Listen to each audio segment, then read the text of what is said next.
Hyperloop की कहानी एक भविष्य दृष्टि की तरह है। 2009 में जब एक साधारण सी कल्पना ने आकार लिया, तब किसी ने भी नहीं सोचा था कि यह विचार यात्रा के तरीके को पूरी तरह से बदल देगा। हाइपरलूप एक उच्च गति परिवहन प्रणाली है जो यात्रियों को अपने गंतव्य तक कम समय में पहुंचाने का वादा करती है। इसमें एक बुलेट ट्रेन जैसी विशेषताएं है, लेकिन यह धरती की सतह पर नहीं बल्कि एक ट्यूब में उच्चतम गति के साथ चलती है। 2013 में हाइपरलूप के प्रोटोटाइप का अनावरण हुआ जो तकनीकी दृष्टि से काफी उन्नत था, और इसके बाद 2016 में पहली परीक्षण ट्यूब निर्मित हुई। इसके साथ बहुस्तरीय सुरक्षा, ऊर्जा की बचत और आरामदायक यात्रा के फायदों ने इसे और भी आकर्षक बना दिया। हर यात्रियों की मन की कल्पना में यह प्रणाली एक प्रमुख परिवहन विकल्प बन गई। भारत में हाइपरलूप की संभावना ने एक नई दिशा ली है।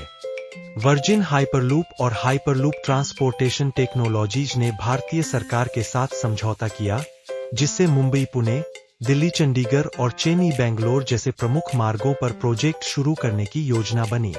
इन मार्गों पर यात्रा का समय मात्र 20 से 45 मिनट होगा, जो सामान्य ट्रांसपोर्ट सिस्टम के लिए एक क्रांतिकारी बदलाव है।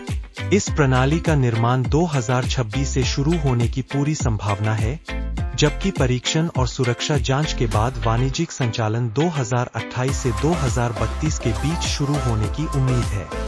हाइपरलूप से न केवल यात्रा का समय कम होगा, बल्कि यह ईंधन की खपत और वायु प्रदूषण को भी घटाने में मदद करेगा।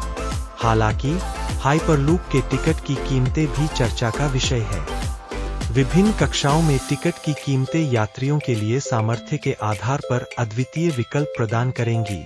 मुंबई पुणे हाइपरलूप में इकोनॉमी क्लास के लिए 500 रुपये से 700 रुपये, जबकि प्रीमियम क्लास के लिए 1500 रुपये से 2000 रुपये तक होने की उम्मीद है। इस प्रकार हाइपरलूप भारत की यात्रा संस्कृति में एक ऐतिहासिक बदलाव की संभावनाएं प्रस्तुत करता है। यह हमारे दिनचर्या को सरल बनाने और यातायात की समस्या को कम करने का अवसर है। भविष्य की यात्रा की यह कहानी, विचार और सपना अब वास्तविकता में बदलने की ओर अग्रसर है।